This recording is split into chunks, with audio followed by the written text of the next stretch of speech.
You're listening to Witch Wednesdays, a semi-weekly podcast source for all things witchcraft in the modern world. Join your host, Steph, on Wednesday mornings to chat about seasons, Sabbats, and all new witchcraft topics to help you make your life more magical.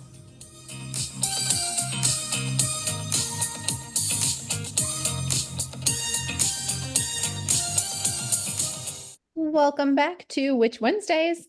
I'm Steph, and I have a guest here with me today to chat about a topic that we have not covered that is going to be in her new book, which I believe is your fifth book. So I'm going to turn it over to her so she can introduce herself, let you know where you can find her online, and then we will jump in. Perfect. Thank you so much. Hi, everyone. My name is Kris Spisak. I am an author and a literary historian.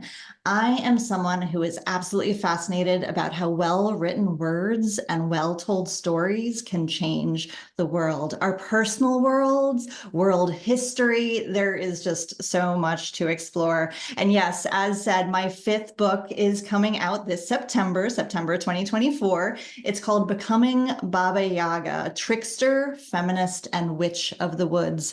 It is nonfiction. It is an exploration about how studying ancient stories can empower our lives and the backstory of thousands of years of how the character and goddess of Baba Yaga became the Baba Yaga that we know her today, whether we're looking at her in pop culture media, John Wick video series, or Puss in Boots, or looking at her from a historical lens. Oh, I love that. I'm so excited because Baba Yaga is one of those characters that you see so many varied depictions of. Right. You never know. I'm like, is Baba Yaga a good witch or a bad witch? Where are we with this? And it turns out all of the above.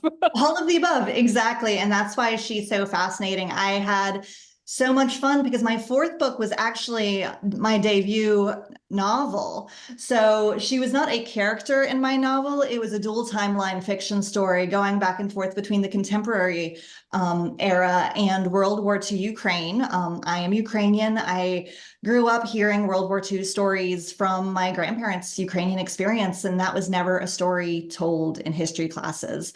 No one knew that part of the world, whether it was folklore or artistic traditions or just the simple story, not at all the simple story, but the version of World War II from that perspective. And after years and years of looking for that book, I wrote it. So that novel is a dual timeline novel that goes back and forth between two sisters who are on kind of this mad wild goose chase across Eastern Europe looking for their grandmother and uncovering their own Ukrainian stories. And then the story of that Ukrainian grandmother when she was a teenager during World War II in 1941, in the 2 weeks during 1941 where Ukraine was an independent country. And I had no idea that book would come out, 5 weeks after Russia most recently invaded Ukraine. And all of a sudden, Ukrainian history, Ukrainian culture, Ukrainian identity were at the forefront of conversations. And I have been so honored to speak to that history and my own family experience. But one piece of it that came up again and again is this story of Baba Yaga, because in my novel, she almost exists as a code of secrecy and bravery between these sisters who are going through all of their adventures and quests. And they just whisper these stories that they grew up with back and forth to kind of remind them each other that we're here for you. We can do this no matter what evil exists in the world. We can get through it. And after that novel came out, I talked to so many book clubs and library groups and just groups of all kinds. And I realized people have no idea of the complexities of who Baba Yaga is and has been. So there was another book to write. So safe to say that your writings and what you learned throughout that inspired you to go ahead and make this fifth book. Exactly. There was just so much to say. As you said, she is not a good witch nor a bad witch. She is everything. She is so fabulously complex, where people sometimes imagine her, especially in modern media, that she's this Disney villain, and I'll say classic Disney villain, where she's just this cackling old witch in the woods. And there are so many layers to unpack with her about how she's actually this change agent for those who meet her, and about how she's this spirit of rebirth into a new life, and this balance of the dichotomies of the world of both the hope and the horror. And there is a literary trail and historical and archaeological trail that kind of are breadcrumbs for us to follow. Now, before we, jump more into Baba Yaga, I wanted, the clarification from you. I do know the answer to this, but for listeners, is Baba Yaga somebody that people can learn about and work with, even if they don't have any Slavic or Ukrainian background in their own heritage? Absolutely. I mean, anything that you can find a personal connection with that will give you a new perspective on your life, your world, your daily practice, and how you are going about the choices that you make in your life, no matter where that comes from, you can learn from it. I absolutely have adored looking at personal wellness through the lens of world storytelling and folklore, because sometimes past beliefs, past spiritualities, past understandings of the world can really touch us in this moment in history where we think we are so modern, right? We have computers in our pockets. We can have anything we want within 24 hours shipped to our doorstep. Or we can realize that who we are as humanity is not different from who we have been as humanity centuries, millennia ago. And there's something so special and sacred about connecting to our roots through beliefs and ancient stories. I am glad to hear that, because I have no Slavic, Ukrainian, anything background in my own heritage, but I find Baba Yaga fascinating. Oh, yes. Baba Yaga is for us all. So for beginners who are just listening to this and getting started, and they're like, okay, I'm intrigued already, what can they expect from this book and from starting to learn about Baba Yaga? Sure. So this book is really an exploration of her history and who she is understood to be today, but it is a slow unpacking of her historical record. The first mention of her in a text was in 755, and it was in a book called The Russian Grammar. And in this book, it was actually a table of gods and goddesses around the world and different belief systems, where you have Slavic gods next to Greek gods, and everybody's kind of in a table where they have their closest relation from a different part of the world. And in this earliest context she's recorded in the written record, Baba Yaga stands alone. So if that doesn't intrigue you, I don't know what will. But yeah, so she's included as a world deity, as a Slavic deity, but she had no comparable the world over out of any of the belief systems that were recorded in this book. She is sometimes noted as a midwife type character who is there to partner with souls as they enter the world, or souls as they depart the world. Of course, some people will twist this into an idea of a partner with death, which sounds very macabre, but just think about someone who is there for the transformations in whatever part of your life journey that you happen to be in. If you are a young lady named Vasilisa, who appears in many, many of the Baba Yaga folktales, no matter what your state is at the beginning of your story, you will be stronger and understand that whatever you are faced with, you can get through it. And who doesn't love that message? But in the book, I really unpack a couple thousand years of history of back to her earliest written record. But then once you start tracing back from there, there are stories upon stories upon stories where you're seeing these tiny little connections that are traced in oral history and traditions that are almost carried by trade routes around what is now Eastern Europe that connect these dots for multiple goddesses all the way back to cultures, oh goodness, 7,000 years ago, where there are traces of this divine feminine that still exists in Baba Yaga as we know her today. One of my favorite things, as I said, is to look at her in terms of kind of personal wellness and the type of person that you want to be. In all of the folk tales and a lot of the historical record of how people have understood her through centuries, Baba Yaga is not someone who is necessarily going to come and snatch you and get you in these stories. She's not that type of Disney evil witch. She is someone who asks you to prove yourself. And I ask throughout the books multiple times that if you were faced with Baba Yaga out of one of these folktale stories, or if you want to think about what you would be like if you faced her, would you pass her tests? Because her tests are consistent every single story, with the exception of understanding that any world storytelling tradition is a massive game of telephone, and you never know what the next derivation is going to do or what the intentions of the teller might twist the tale. But in the majority of the tales, Baba Yaga is incredibly consistent of what she asks. She's not asking for sacrifices. She's not asking for gifts. She asks for you to prove yourself to be your best person with 4 consistent qualities. She always wants the person who meets her to be respectful.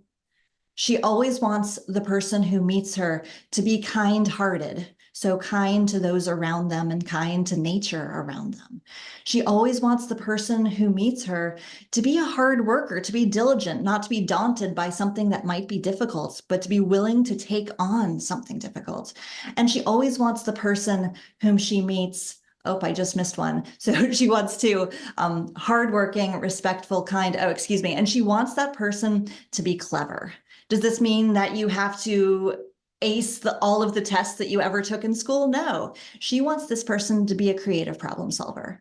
And think about your daily life. Can you be these things? If you think about Baba Yaga and how you would be treated in this situation, do you think every day, do you embrace every day by being kind, by being thoughtful and smart, by being respectful to the world and those around you, and by being a hard worker, not driving yourself mad, but trying your absolute best at whatever tasks show up in your life? If those are the consistent traits of a folklore witch who may or may not have stemmed from a goddess from thousands upon thousands of years ago, isn't that something that's all good for all of us to just take a moment and ponder in our lives? I absolutely think it is. It's one of my favorite characters and favorite traits that come together in Baba Yaga. And so much of it just seems to stem from this like feminist understanding of her. Right. And how many times she's been like rewritten in history, like through a patriarchal lens. Like, oh my gosh, right. More and more like evil feral witch in the woods, like the more that men get a hold of it. And I'm like, no, she's a feminist icon and you will not tell me otherwise. Exactly. And she totally, totally is. I always talk about her. You can sometimes talk about kind of the divine feminine in terms of a maiden mother crone world perspective. But I always like to talk about Baba Yaga as a feminist mother crone perspective, because she's fierce. Sometimes the word maiden comes off as naive, but even when you have people young at heart in her stories, these women, they may or may not even know it about themselves yet. They are fierce, and Baba Yaga makes them even fiercer. She is someone who is a mother to the world around her. Again, she is there according to ancient traditions at birth and at death. She is there as a partner in all of these situations. And then in this role of a crone, this idea that as women age in modern society, sometimes there's an invisibility that happens, or else there is a horror. Now, what are we going to do? How can we unpack that? And it's just Baba Yaga embraces it fully. And she says, okay, so you're going to forget that I exist until you need me. Sure. And then when you come need me, you're now going to say that I'm all scary looking, whatever. But she leans into it, which I absolutely love. And it empowers us for whatever gray hairs pop up on our heads. You know what? There is wisdom in those wrinkles and those gray hairs and all of that. And she said, what world? You're going to tear me apart? I don't care. This is who I am. And I've got stuff to teach you. No matter what stage you are in life, no matter what gender you happen to identify with, she is there for you and she has teachings at the ready. I really appreciate that message in the, current phase of my life. And I think a lot of people who identify as witches feel that same sort of kinship with Baba Yaga, just feeling like they have been pushed to the side, but are ready to reclaim that power. And Baba Yaga might be the right person to work with for that energy. Absolutely. Absolutely. And that's how the book is really broken up. I have chapters on motherhood, chapters on aging, chapters on transformation and different moments of your lives, chapters of identifying with nature, just chapters of her past goddesses that may or may not be connected to Baba Yaga as we know her today. And the beauty of it was there's such a storytelling tradition connected with her for so many centuries that I had the ability to collect a lot of the most commonly told Baba Yaga stories that there are, and then shift them and twist them. And imagine me as a storyteller with my own personal magical mortar and pestle of squishing these stories and recasting them and transforming them into my own versions of these modern tales to kind of make different emphasis that are there between the lines anyway. So, you know what? Why don't we just play to see what these stories tell us now? Do you think for anyone that's, just getting started and they're like, okay, where this is something I'm interested in, going to, read your book and learn everything that I can. Do you think there's anything to be feared or that they should worry about in approaching this and starting to work with Baba Yaga and learning about this energy? Or is it just put on your big girl pants and jump in? No, it's not necessarily a matter of putting on your big girl pants. It's just a matter of recognizing the second you feel fear, that's where transformation happens. The second you feel discomfort, lean in. Baba Yaga really leans into this concept of the shadow self. And you know what? We need to acknowledge the dark sides of ourselves. We need to acknowledge the world is imperfect. We are imperfect. Our impulses are not always perfect. And you know what? That's okay. That doesn't make anybody good or evil. We are all complex beings. And the second you can realize that Baba Yaga is sometimes ferocious in terrible, terrible ways, but you know what? That doesn't make her a terrible soul. That makes her, okay, there's something we can take away from this moment. One of my favorite metaphors I've heard described for Baba Yaga is this idea of Baba Yaga is a plow. She is somebody who is going to tear up the earth and break and crumble every little piece of dirt. Because you know what? Crumbling the soil and tearing it apart is how new things are going to be born and grow out of that soil. We are faced with so many horrors in our life. I mean, really, I don't want to say turn on the news, but you know what I mean. Turn on the news, look at your news feeds that are on 24/7 on social media and everywhere else. There's a lot of horror in the world. That doesn't mean the world is an evil place. There's a lot of things that happen in our own lives that we face that are hardships. That doesn't mean your entire life is defined by that hardship. There's so much hope and transformation when we keep pushing through. I think that's an energy that a lot of people will find useful because there are a lot of goddesses and other witch figures out there that are very nurturing and hand-holding and very motherly and can be very gentle with you. And I've never gotten that from Baba Yaga. No, she's fierce. She will threaten to kill you. However, it's fascinating because there are so many vibes of threatening death and threatening all this stuff. However, consistently through the stories, as well as the beliefs, no one ever dies. It's a threat that is that fearsome for the end of your life, or sometimes she will take a bite out of you or something like that, metaphorically.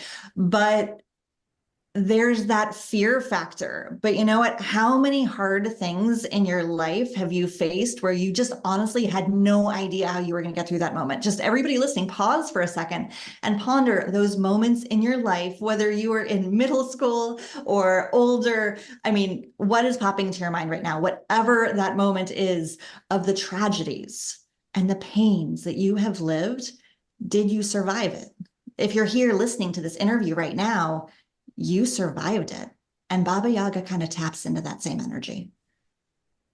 There's a lot of times where I need my feet held to the fire because I can, left to my own devices, be incredibly lazy.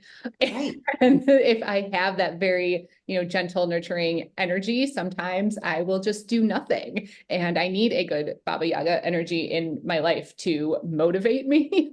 I think Exactly. quite as motivating as the threat of death. It's true, but it's one of those things. She requires the kindness and she requires the respectfulness, but she also requires that diligence. She requires you to put in the time. Whatever it is that you're working on, you can get through it and you can transform into some of these stories are just of their era. You too can marry the czar.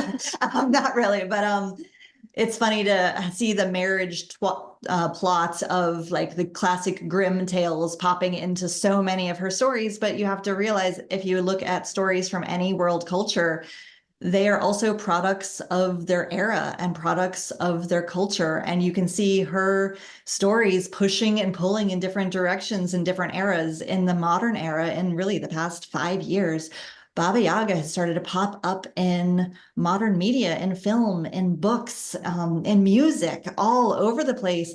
And so often she is this boogeyman type character. So often she is just this scary old witch in the woods. But oh, modern media, you aren't quite there yet. Yeah, the John Wick series cracks me up every time. And I'm going to go with cracks me up because I could shake my fist at it all day, but that wouldn't really do me any good. There's always a translation because Keanu Reeves' character in the John Wick series, his code name is Baba Yaga, because in the like underground that he is in that series.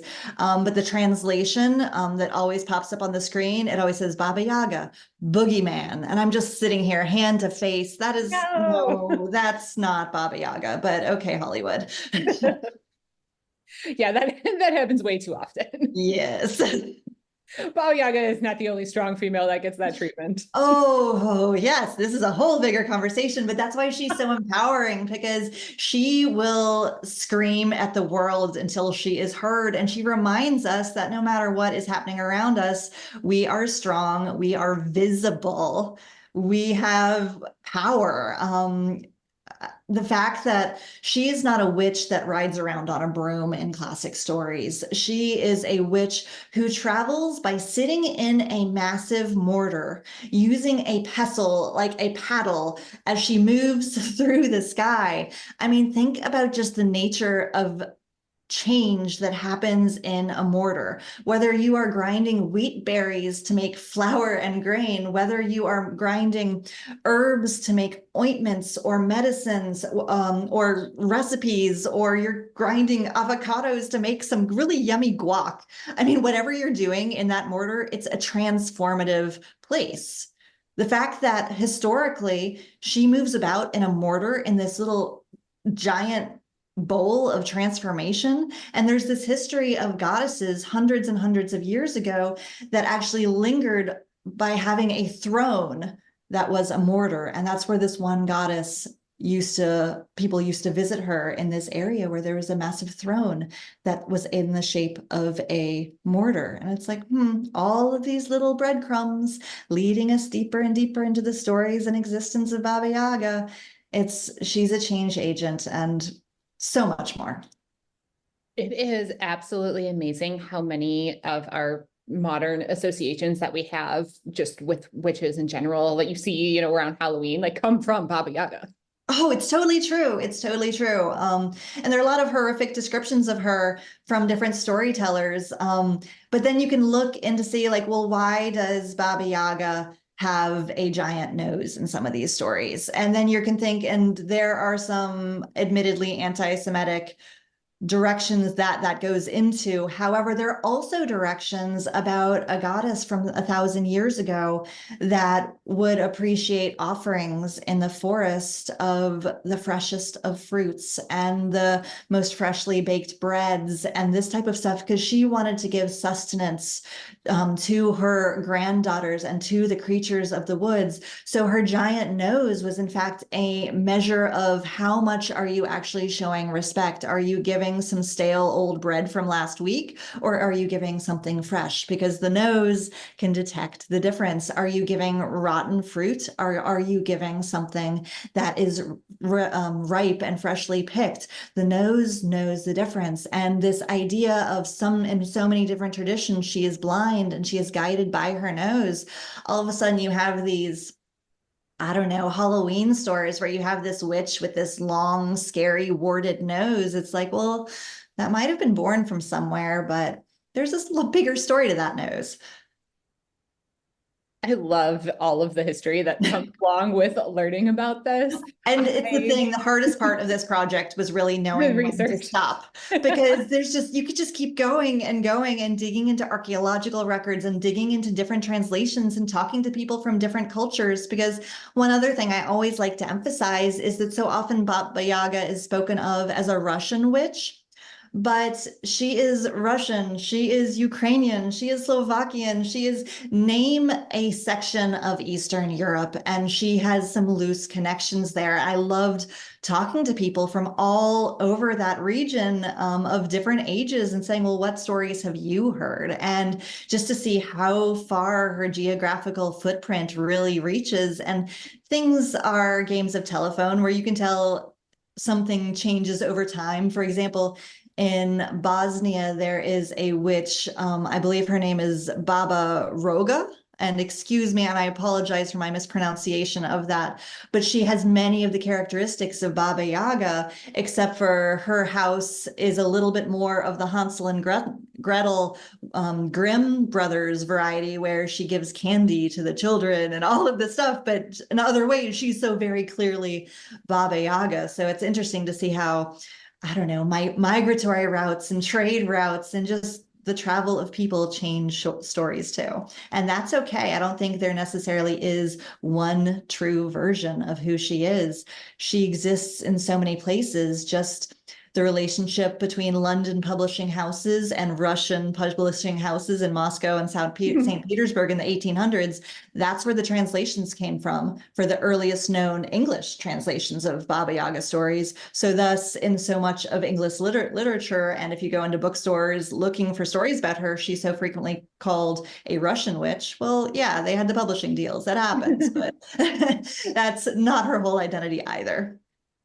And I'm sure even today, anyone who is reaching out and going to work with Baba Yaga and tap into this energy are going to get so many different aspects, and she's going to present herself to you in so many different ways in your life, depending on where you're at and what your situation is.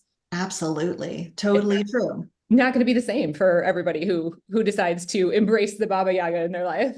Well, isn't that true of anything that we decide to practice? I mean, sometimes people want to learn a practice, learn a recipe, learn whatever it is, a daily habit or routine, and we want to follow it by the book. But you know what? Sometimes things are the most powerful when we hear of something, when we're inspired by something, when we learn and study something, but then make it our own. That's where it becomes transformative. I agree. For me, it is all in the practice, which is something I struggle with because I love reading so much and like learning in the history, but I can get bogged down in that and like never graduate, so to speak, Right. and start doing things. But it's really in the practice and the actual, starting to do it for myself and see how it works in my own life when I really start to learn and embrace those lessons. Absolutely. And for me, everybody finds their own direction with this type of stuff. And really, the examination of world storytelling is kind of my practice of self-empowerment and wellness, of realizing How have cultures told this story about who we are as humanity in the past? And how does that relate to me? And to meditate on that. And that is my version of my Baba Yaga practice, or my practice with multiple other directions of these stories that have just stuck around for a reason, right? Some stories are gone in a year, but others that endure, they endure for a reason, and they have so much to teach us. And really, I have been so honored to work with Baba Yaga for the past couple of years, but I mean, really, I've known of her for the majority of my life. But especially as I've really been focused on her for the past couple of years, I've been empowered for it. I was going to ask, how long did this take you? I'm almost afraid of the answer. Right.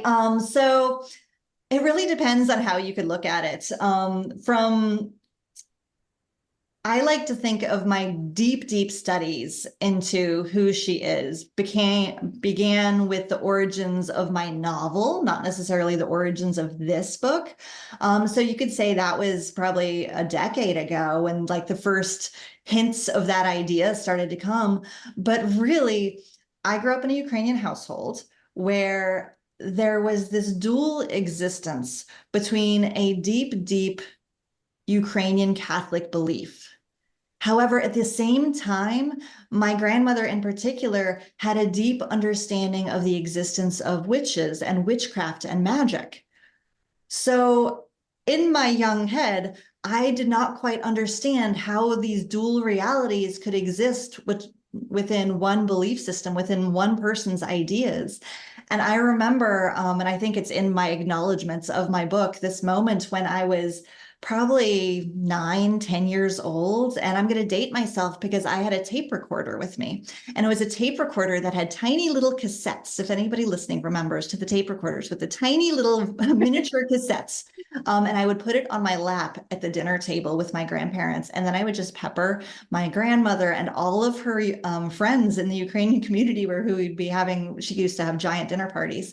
And I would just pepper them with just casual questions about different things and different stories that they told us. And I would just be sitting there with this, like my napkin on my lap, my tape recorder under my napkin of just recording all of this. So I'd say this book began there. This book began with 9-year-old me with a tape recorder trying to understand belief systems and empowerment. I love that you share that story. I think that's going to resonate with a lot of listeners, because something that also comes across in your book is that even though you started that young and this has been that long in progress, that there is still more to learn, and that you're never going to stop, and like the work is going to keep going. You're going to keep getting lessons from Baba Yaga, no matter how you're working on this. So I think that's a great lesson for listeners. It's never too late to get started, and also you're never going to be done. So just enjoy the ride. Absolutely, absolutely. And take from it what you will. Not everything is perfect for everyone, but I find Baba Yaga is someone who I find myself returning to again and again, because we all have different moments in our lives that are how we have our difficulties. And you know what? We can get through whatever it is, we can get through. And when you channel and ponder and meditate on who Baba Yaga is and has been, she reminds you of that. I think this book is coming at a perfect time as well, because we are heading into those darker months, darker half of the year. And that's what the themes are that are associated with all of these holidays that we have coming up, is the introspection, the shadow self, and this is sort of crone energy that is all throughout September, October, November, December. So it's perfect timing to be reading a book like this. Yeah, thank you. Yes, I'm really excited about it coming out because I feel like it's an approachable time of year where more people might be opening to considering the dark side and considering what is often considered horror, but is actually some spiritualism twisted with mindfulness and world storytelling. It's fabulous. It is. You look at it, the cover, love, because Oh, you've got the Baba Yaga's hut that's on chicken feet. And it looks like it's going to be a horror book. Just like the chicken foot hut is just one of my favorite parts of her legends. So I love that that's on the cover. It makes me so happy. oh, it's totally true. I mean, who of us doesn't want to have a little bit of escapism in our lives? Who of us wouldn't want to have a house or a place where we could live that, you know what, when we just can't deal, just let our house stand up and walk away. When we have a visitor come to our door that we do not want, our house can stand up and just turn itself around on its chicken feet to not see that visitor. I like to think that Baba Yaga was kind of the first tiny house enthusiast. Yeah. That would be amazing. And that's my dream. I think that's a lot of our dreams as we get older. We're more and more like, you know what? I would like to live out in the woods and be a swamp witch in my house where nobody bothers me. That actually sounds fantastic. I know exactly. What's actually wrong with this picture? I'm not so sure. Right? I don't know why this is billed as a bad thing. Why is this the movie? That sounds like my ideal life. It was a male perspective that wrote that story. Absolutely. Well, I want to thank you so much for spending time with me today and laughing and enjoying and just sharing the stories of Baba Yaga. I really appreciate your time and especially the time that you put into writing this book. Thank you so much. And I forgot to say when you asked me this question in the very beginning, if anybody wants to follow on along with my world storytelling journey, so deeply into Baba Yaga, but so deeply into so many other fascinations of the world, whether it is English language etymology and word origins, or whether it is little secrets we don't know of familiar stories, on Instagram, I am incredibly active with sharing little secrets like that. And I love connecting with new people on that platform.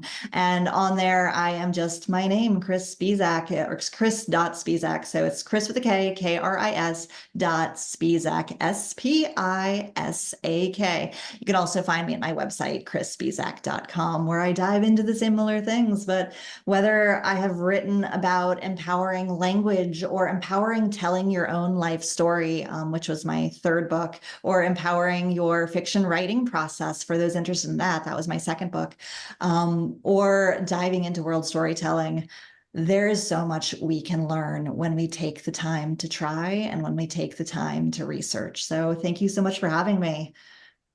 You just make my little English major heart so happy with all of the words that came out of your mouth. It's like, all of my favorite things wrapped up into one. So I greatly appreciate it. And listeners, I am going to have everything linked in the show notes and over at witchwednesdays.com so you can find that easily and check out all of the website, all of the different books. I think these are all going to be great resources for you, and especially for working with Baba Yaga energy in the upcoming seasons. So I'll have everything there for you for easy access. And that's everything that I've got for this week. I will see you all next week.